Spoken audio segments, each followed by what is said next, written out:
Good evening, brothers and sisters. Salam alaikum. Assalamu alaikum, which means peace be unto you. We give praise to God, the Father. We give praise to the great teachings of those that have come before us, whether they be Baptist, Christian, Methodist, whatever they may be, whatever the religion, as long as God is in their foreground. We give praise and honor to especially the most honorable Elijah Muhammad, who has been gracious to teach us, whether we be Christian, Muslim, or whatever, teach us the knowledge and the faith of this day. We give praise and honor to God, who is the omnipotent, the omnipotent, omnipresent God, the beneficent, master of the dear requital. Thee do we serve, and thee do we serve alone. God, we pray out is that you would direct us on the right path, not the path that's hypocrites and heathen, but the path of someone who's holy and righteous and following after the good will of all men, and to be your vessel on this earth. So, brothers and sisters, I'm very happy to be here. I'm so very happy to be here. We have a very interesting subject because we're talking about bondage. And brothers and sisters, we're in bondage, and it is amazing. We don't have to be in bondage, but we are nonetheless in bondage. And the reason we're in bondage is because we're not leaning on God. We're not depending and leaning on God. We're not practicing the laws of God. We're not practicing the regulations of God. And we're not following after the way of righteousness. So we find ourselves in a quagmire. We find ourselves looking to the world. We don't need to look to the world. We need to be looking to God. For this joy that we have, the world didn't give it to us. And if the world didn't give it, the world can't take it away. Brothers and sisters, I'm so thankful to be used as a vessel in this time period. Excuse me, brothers and sisters. I know you can understand. To be used as a vessel in this time period, that we be able to do the work of God, no matter where we are. But as believers, we're able to do God's will. And we have to be willing to do God's will in order for God to deliver us in such a time as this. In such a time as this. So my desire and my prayer is that we will listen, heed, and take heed to the word of God. And he's letting us know through his word of the dangers of not following him, the dangers of not following his will.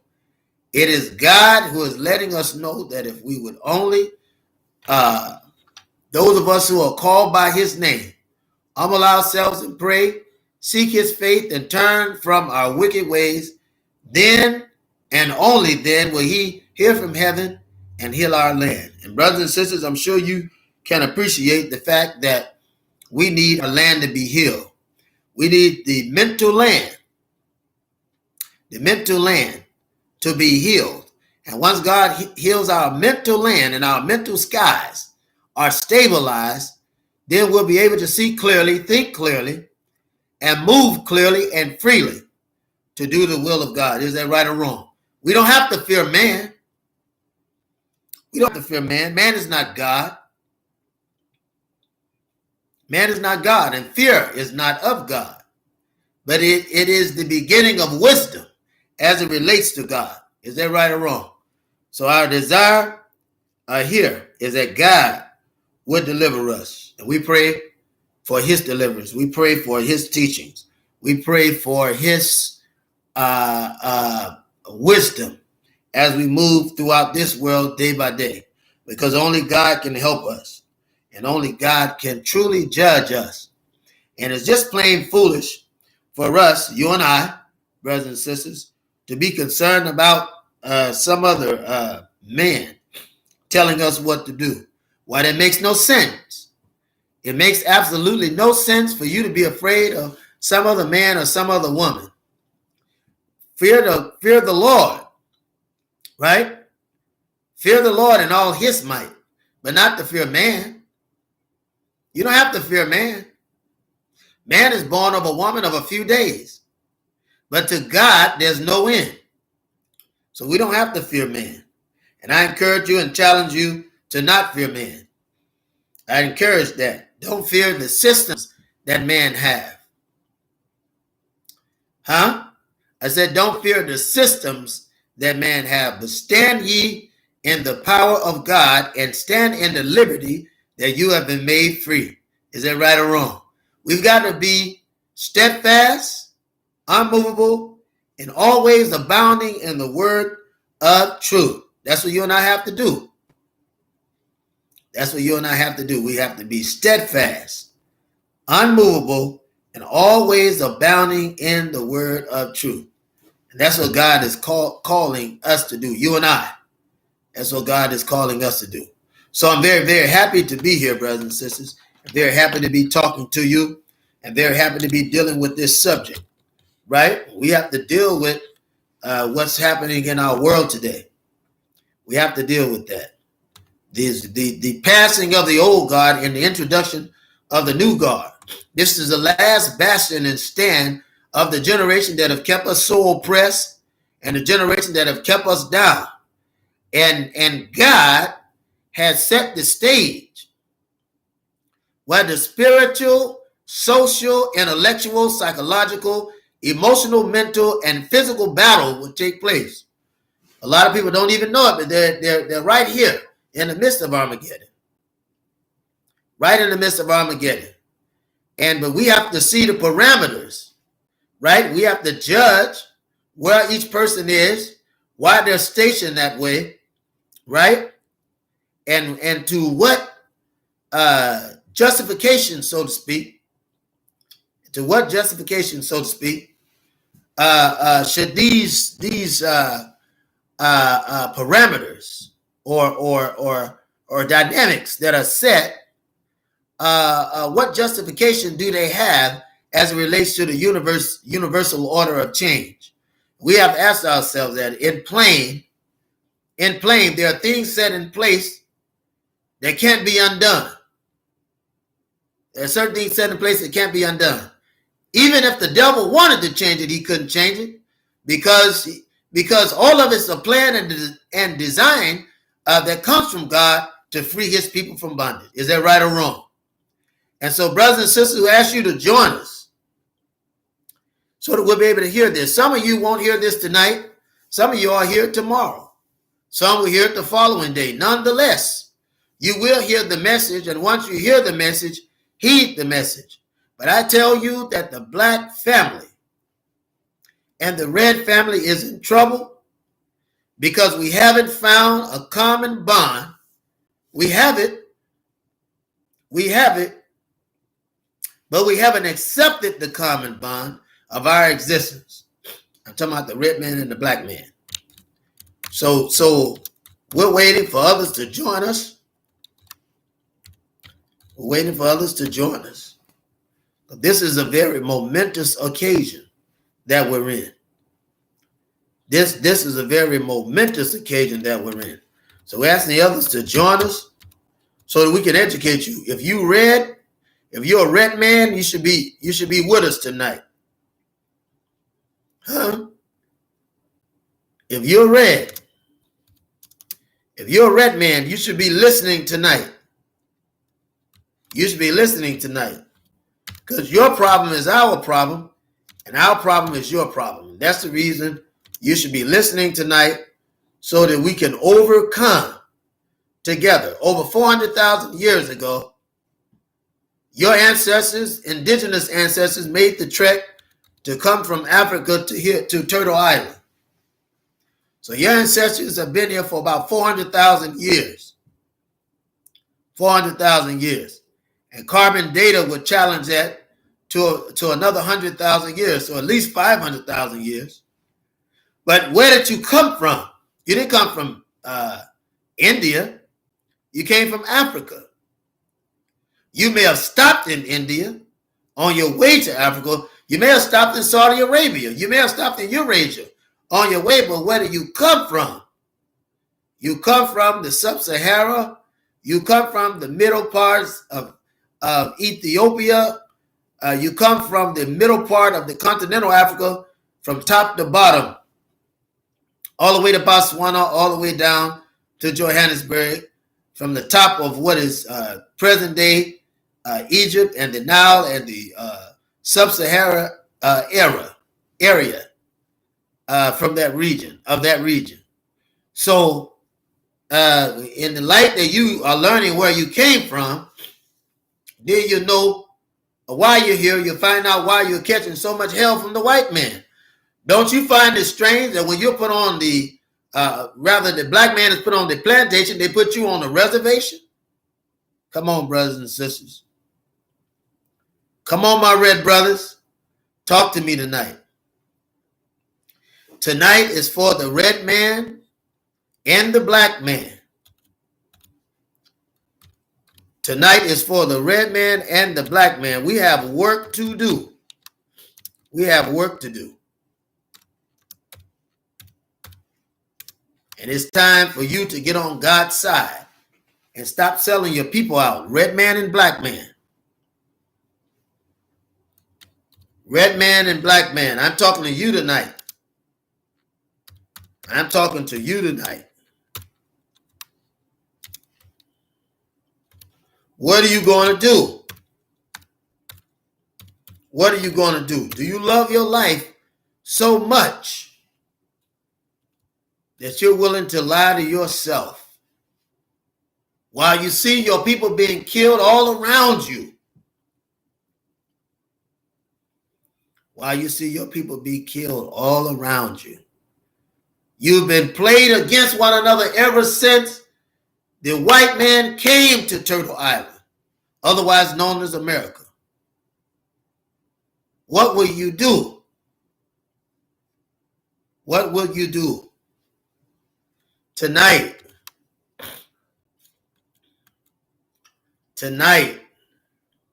is for the red man and the black man. We got a history to talk about. We have a history to talk about. Why? Because it is you, red man and black man, that made the plantations and reservations possible, because you let the enemy divide you one toward another. Is that right or wrong? You let the enemy divide you. And by allowing the enemy to divide you, they conquered you and overcame you. They had you against one another so much. A group of brothers, true brothers, direct blood between one another. The white man had you so angry with one another and had manipulated you so much until he made black men buffalo soldiers and had them attacking their own brothers, the Native American. Prior to that, coming into slavery, he had the Native Americans so duped until they began to even own slaves. So we got a lot to do. Is that right or wrong? We got a lot to do amongst one another. We need to be loving one another and apologizing to one another for the wrong that we've done, for the wrong that we committed against one another. We have to come to the table of brotherhood and speak. Red man knows that there are black brothers that are here when their ancestors came. Same bloodline. Same bloodline. Right? The only difference is that part of that bloodline was raped and murdered by Columbus. And other Ponce de Leon and other quote-unquote conquistadors, right? And those that hadn't been raped, right? Because the ones that were raped because they wouldn't concede. They wouldn't bow down to the white man. They warred with the white man all they could. So the white man held a grudge and he would attack them unbeknownst and would rape their women. He was doing that before that. First people he tried to make slaves in this country was the red man. Then he got the black man to bring him over. The black man didn't know what was going on, red man. No more than the red man knew what was going on between the white man and the black man. But the man played you against one another. and it still works today. You look, this whole problem with immigration, the whole problem of immigration, there's really no such thing as a brown man. There's no brown man without the red man and the black man. But in the area of race, the white man has given them colors. But the treaty, the true treaty between the red man and the black man is the brown man, because they're the same people.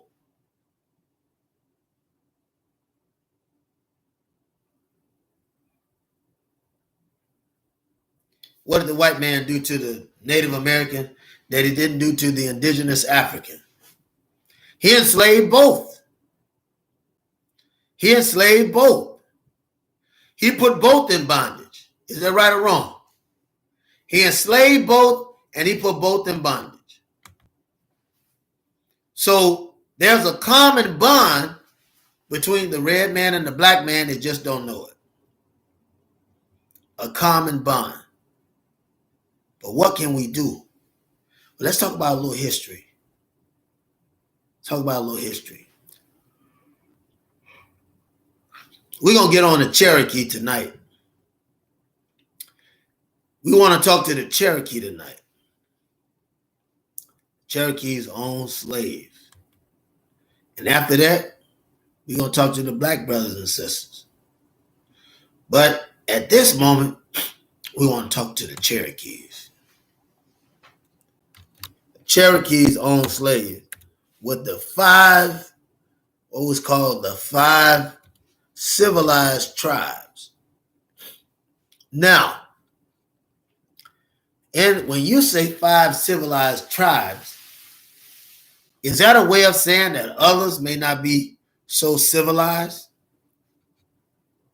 Huh?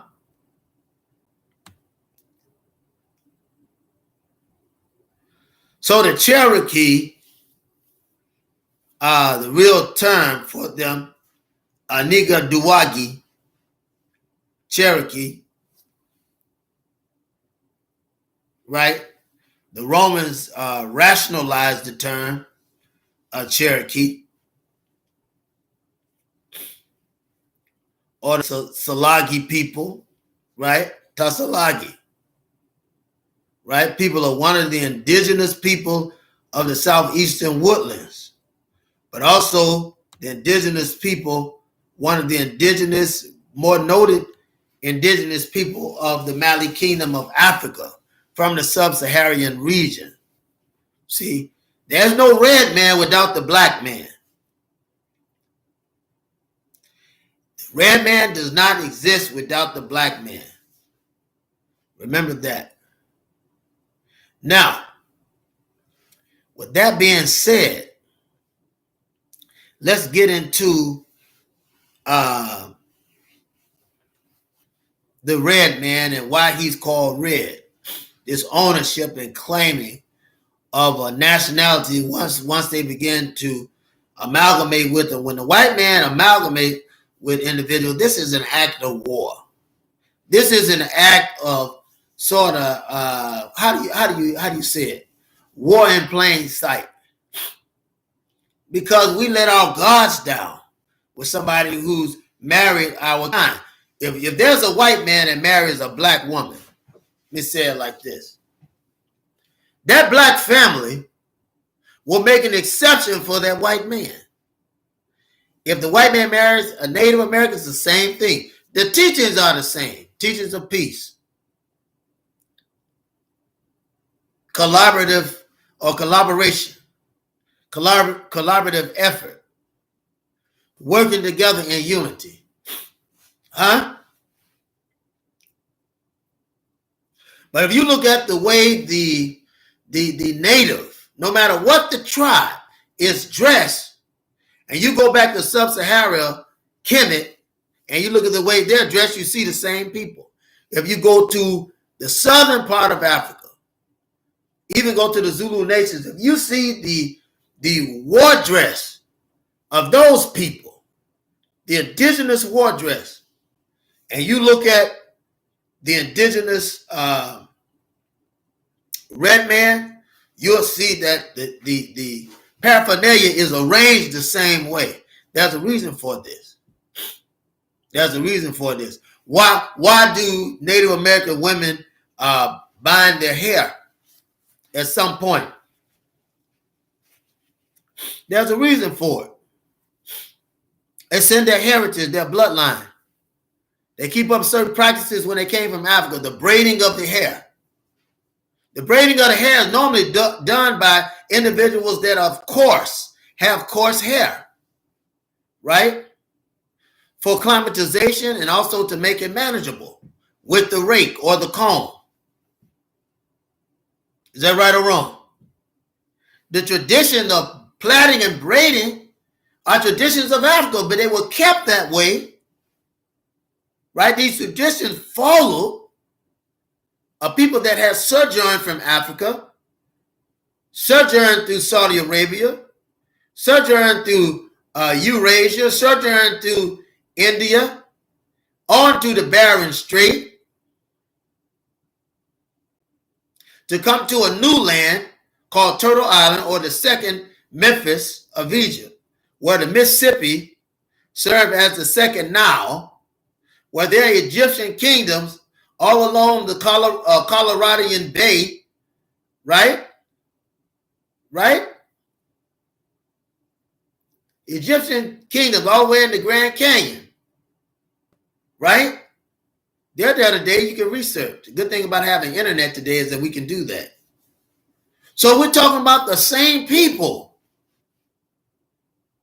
Africans, whose disposition will change from rape. They produce a different man, a different woman from rape. Change the skin color. You know how it is when we mix with one another. Yeah. But our guards were down as a creation. Our guards were down as a nation. And certain things we allowed. Why? Because there was a people that were produced that we didn't want to make feel alienated. Now, prior to the 18th century, according to the white man's history, he admits that they were concentrated in the homelands, right? That these Africans were concentrated in the homeland. These Salagi Africans, because that's what they were. As a matter of fact, when the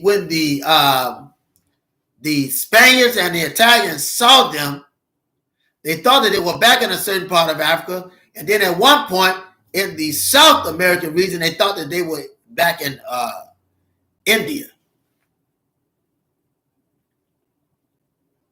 And they told them, so you haven't been anywhere. This is what we call being lost. They got the maps wrong. They were all lost. Now, according to the white man's history, the capital was already here.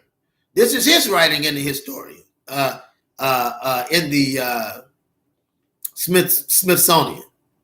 The capital was already here. That the people that they had met were already concentrated in their homeland. They were in towns along the river valley of what is now southwestern North Carolina, southeastern Tennessee, southeastern Virginia, edges of South Carolina, northern Georgia, and northeastern Alabama, consisting of about 40,000 square miles. And you had a mass of about 3 million people. That's before the white man came to try to kill them off. And he was not successful. But down through the years, he's tried to completely wipe out the Native American. Right? The Cherokee language, that's what we're discussing right now, the Cherokee. Part of it is Iroquois, right? Because they're Iroquoian language. The anthropologist, what was his name? Thomas R. White, writing in 2007, dated the split among the people as occurred as early as when the other black brethren arrived as slaves. As far as the language is concerned, Proto-Iraqian language, we say proto, I want you to understand, proto means, it means mixed. Children of those Europeans. So it means mixed. Now, with that being said, in the Appalachian region where they made it with our brothers, and the split between the northern and southern Iraqian language, excuse me, the first split began, excuse me, brothers and sisters, I'm sure you understand. The first split began about maybe 4,000 to 5,000 years ago. This was the first visit that the Italians had and the Arabs had to these areas. Because I want you to understand that the Arabs started the first slave trade and the first invasion. They were attached to Alexandria. Alexandria came from the Mediterranean mountains. So I see you know where I'm going with this. They had, and the African sea dogs or the African captains that were guiding them had no idea what the plans for the white man was, because they hung around a long time before they put you in slavery. They acted like friends a long time. You have black people and red people who have befriended white people they think are an exception, while those white people are betraying them behind their back the entire time. Betraying them behind their back. The entire time they are betraying them. So this is a history of dealing with these. History of mating. History of amalgamation. Creating a people. And producing a people that have no direct contact with the knowledge of their past. Because anytime your knowledge is interrupted, then you don't have any direct knowledge of who you are.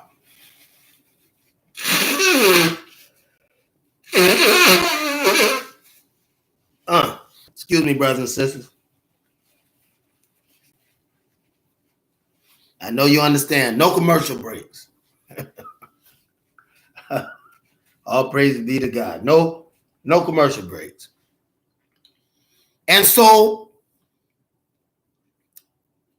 in the 19th century, after all of this piddling around, the late 18th century and the 19th century, the white American settlers had classified the Cherokees, the ones they had mated with,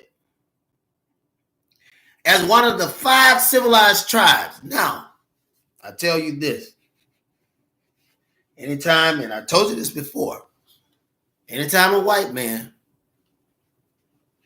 begin to speak positive about somebody, you need to keep your eyes on them. Because you and I have been around long enough to understand what that means. If you don't know what it means, I'll remind you. He'll never speak highly of anyone he doesn't have power over.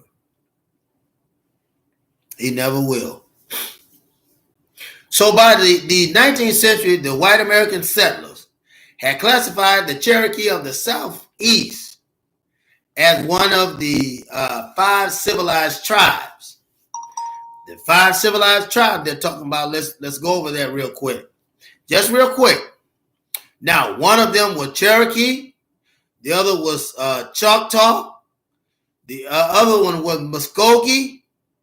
Then they had Chickasaw and Seminole. Now, all of these tribes are part of the Ojibwa tribe or the Ojibwa nation. They come directly from Africa. You can research this. You can research it. But these are brothers that went against the wisdom of the elders and began to deal with a heathenistic people who were unclean, uncircumcised, and unkept. Didn't have the knowledge of science, didn't have the knowledge of civilization and humility, didn't have the knowledge of congregationalism and unity. These people were warriors. They had a warrior's history. They were warriors among one another. And what could they bring? They brought with them war. They were agrarian, lived in permanent villages along with the natives, and had begun to adopt some cultural, technological practices of the white settlers. I'm trying to explain this the best way I can, brothers and sisters. Trying to explain this the best way I can. They had also developed a different kind of foreign writing style to match, I should say, to amass their own writing style. Now, today, listen to this. Now, the Indians were forced on a reservation. You and I both know that. But I must say, today, there are 3 Cherokee tribes. I just did the research on all this, so I'm fresh on the research. Fresh on the research. Now, that don't mean I know it all. So if you want to chime in, please chime in. But today, there are 3 Cherokee tribes federally recognized. 3 tribes federally recognized. And listen, the United Ketoa Band of Cherokee Indians, that's the UKB, keyword united. United. When have you heard this before? The United Kingdom. Now, so you have the United Ketoa Band of Cherokee Indians, the UKB, right? The UKB. Come on, brothers and sisters. The UKB is in Oklahoma. The Cherokee Nation in Oklahoma, the CN. So they got, see how they divided and separated? They got them divided and separated. And the Eastern Band of Cherokee Indians, which is in North Carolina.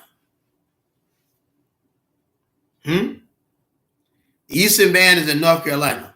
Now, the Eastern Band of Cherokee Indians weren't put on a reservation. With that alone is suspect. All of those that were not marched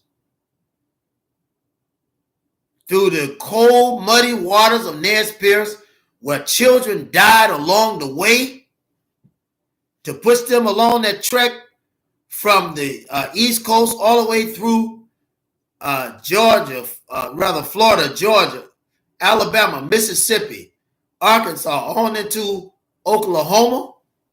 We have to question those tribes, brothers and sisters. The Eastern Band of Cherokee Indians is one of the tribes that need to be questioned. Now, these tribes also own slaves. They're working with the white man. The white man is into slavery. They begin to adopt these ways. See how they are practicing heathenistic ways? See how they had gotten from the knowledge of listening to the elders, and how those elders had left the knowledge of Africa behind? So the Eastern Band of Cherokee Indians is federally recognized as an Indian tribe based in West North Carolina in the United States. They are descending from the small group of 800 to 1,000 Cherokees who remain in the Eastern United States under the Indian Removal Act. Under the Indian Removal Act. This is where the Trail of Tears, 15,000 Cherokees to the west of the Mississippi in the late 1830s to the Indian Territory. That Indian Territory that we're talking about is the western area. Also, it involves Tulsa, Oklahoma. It also involves certain parts of Kansas. It also involves certain parts of Missouri. right? And there were many that died along the way. When you say the Indian Territory and or the Indian Territories, plural, these are terms that generally describe an evolving land area set aside by the United States government for relocation of Native Americans who held original Indian titles to their land as an independent. Now, reservations is what they're talking about. Reservations. So, but let's put a pencil there. Before they was on reservations, before they even dealt with this white man, they were at peace with one another. Africans living together who began to be called the indigenous people of this land because they incorporated it. Before the white man was here, they got along. They were at peace. If they had war with one another, then the war would break off and they would be at peace with one another. When the white man came into Africa, same and divided tribes there, and they listened, being ignorant fools and listen, these fools in Turtle Island, on Turtle Island, the indigenous people of what is now called America did the very same thing. They listened to the white man and let him get in between their brothers, and they began to brother against brother fighting wars. Brother against brother fighting wars. Not that you didn't know anything about wars, but it was the absolute last result. Because you knew that your laws told you thou should not kill. There was your laws in Africa. It was your laws in what is now called America. So I want to let you know what's going on. So those Cherokees remaining in the East were to give up tribal Cherokee citizenship and to assimilate. And they became U.S. citizens. Do you hear what I'm saying, brothers and sisters? Do you hear what I'm saying? They say, hey, we'll let you stay in these areas if you give up your citizenship. If you give up the deed to your land, we'll let you be at peace.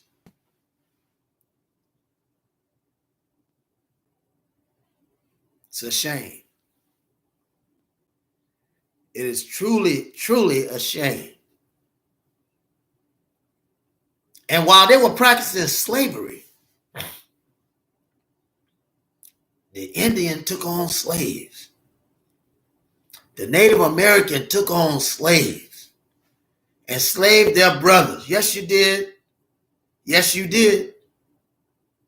Enslaved their brothers. And then, because the white man's playing the black man against one another. So in return, out of anger, after the emancipation, this is what they did. The white man said, we're going to kill this red man off. And they got black people to join the Buffalo Soldiers. Is shameful. Shameful. And red men were killed. The babies were killed the same way that the red man, with the influence of the white man, tortured the black man. The black man was hired by the same devil to torture the red man. And you can't get together today because you got the same enemy feeding you one thing and feeding us the other. We got to wake up. You and I have to wake up. There's a job to do. Our job is salvation. We have to build up our areas. We have to come together, unite, build up the black community, build up the red community. We've got to reestablish our own schools, plumbing, electrician. We know these trades.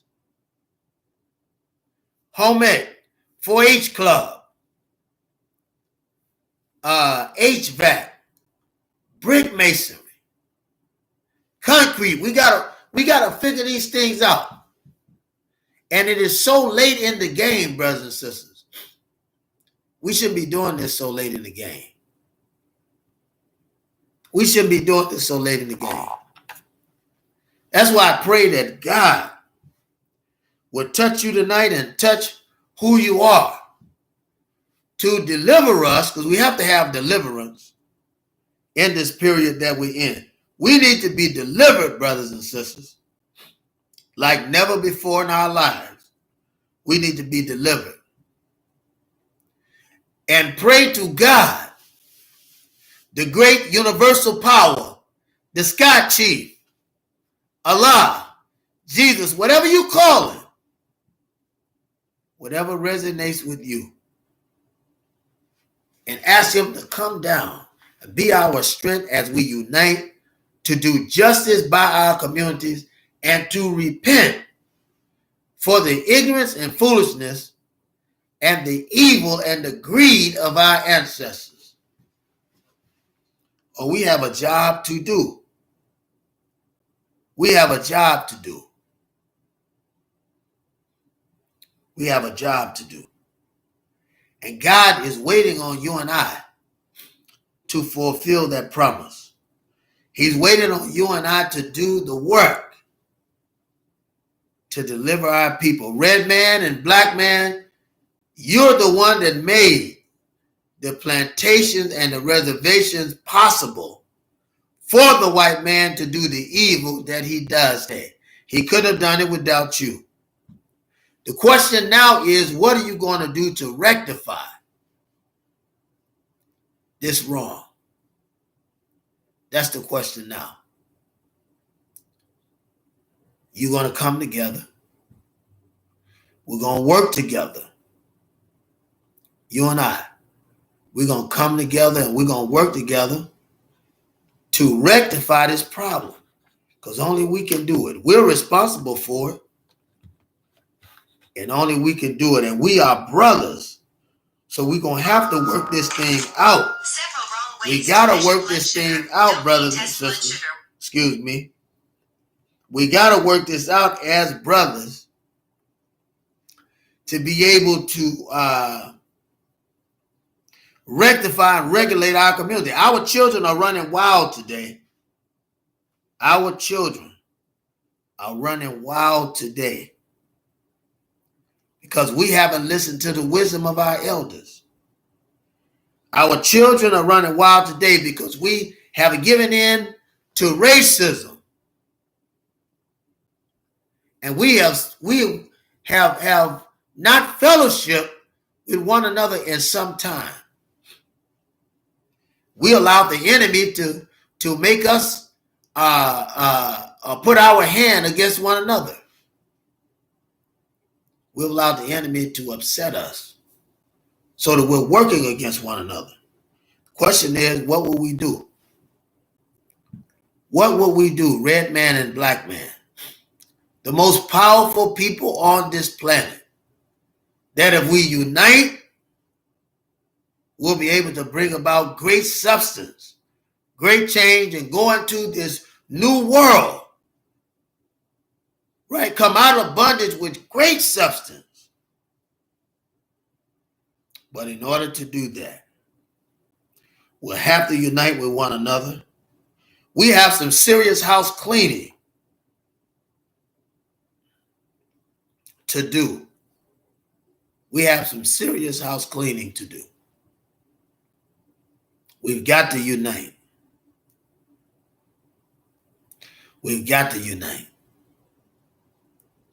With all red men, all black men, putting our differences aside, we have to unite to make it better for the generations that are coming.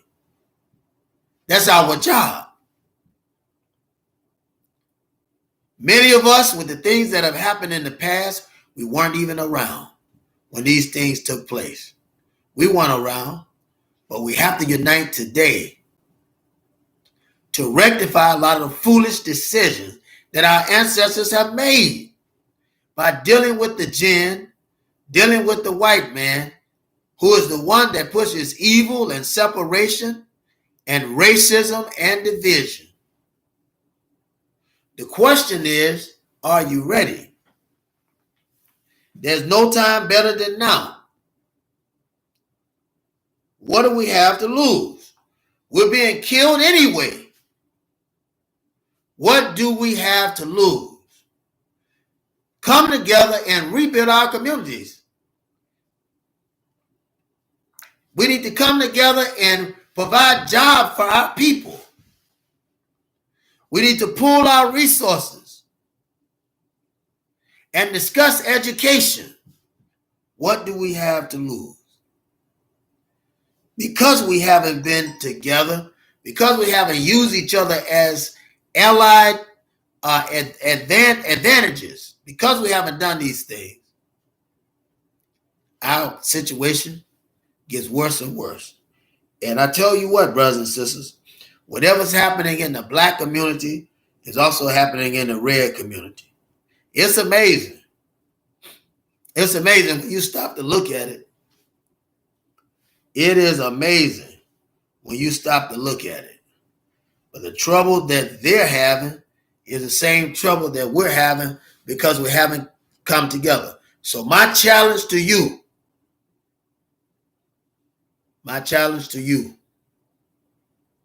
is for us to come together. Let's come together so that we could be what he wants us to be, what God wants us to be, what the female leading and the male leading power want us to be, because in God we have everything, right? So we got a job to do. We got to start all over again clean. Yeah, but nobody's pushing me anywhere, okay? I mean, not you, not the We got to work it out, brothers and sisters. I mean, you want to get rid of the pushers? I help you. But don't send your people after me. Oh, come on, John. Can't you see that we can't get rid of one without the other? We got to come down on both of them at the same time. We got to work it out, brothers and sisters. This whole thing about both people. Brother, because the people is what's important. And the power got to go to the people. So in order for this whole thing to work out, we got to do it for the people. Yeah, nobody's closing me out of my business. Nobody's closing me out. Brother, we are brought together, and we're going to have to work this thing out, man. You got to choose right now what side you're going to be on. What side you going to be on, brothers and their sisters? side? Or you going to be on our side? There's only two sides, brother, to trying to fix the Black community. And this is something that we have to do. We have to do. So, what we need to do now, I didn't say it in the beginning. is go back. I say it now. Assalamu alaikum, brothers and sisters. Peace be unto you. Go back out to study. Find out what Minister Malcolm's goal and objective was as he reached in to push a different side of what the Most Honorable Elijah Muhammad was talking about. He talked about freedom, justice, equality, and Islam. So what makes the Nation of Islam different than the Islam that is practiced in the so-called Middle East is the fact that the Most Honorable Elijah Muhammad had organized a program with the leadership of Master Fard Muhammad that took care of the problems of the Black man here in America. We've got to understand this is something that we got to understand. And our problem is as political and legislative as it is spiritual. We have to understand that. We have to understand that we have to lean on our God, our faith, and our Afrocentric systems in order to survive this war, the problems of what's going on. Brothers and sisters, we got to understand that. We got to understand that. So we don't give up on peace.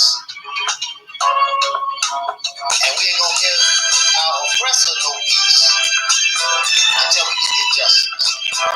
Because right now it's just us. And I'm sure you understand that. What was our brother trying to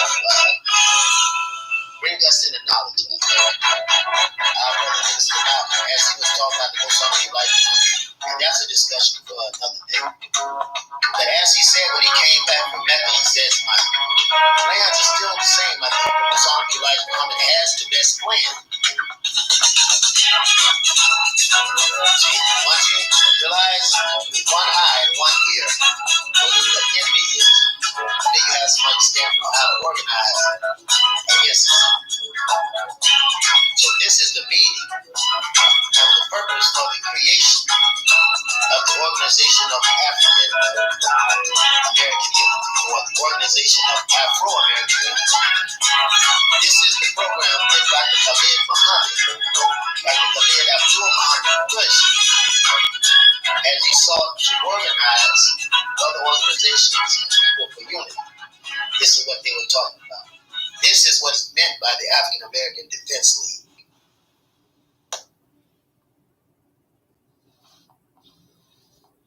With that, I leave you, brothers and sisters. I hope it came through loud and clear that we have to come together. We got to come together. That's just a little excerpt, inspirational talk for saving the Black community. And actually the background music for that came from a movie called The Mac. But we got to come together, brothers and sisters. We got to do the will. We got to follow the will of God, and we got to do what's good. I say it to you again. I did say it in the beginning. Assalamu alaikum. Peace be unto you, and I'll see you again at 10:30. God's peace be unto you, the kind of peace that surpasses all understanding. And may God continue to guide you in everything that you do. Peace be unto you. Assalamu alaikum.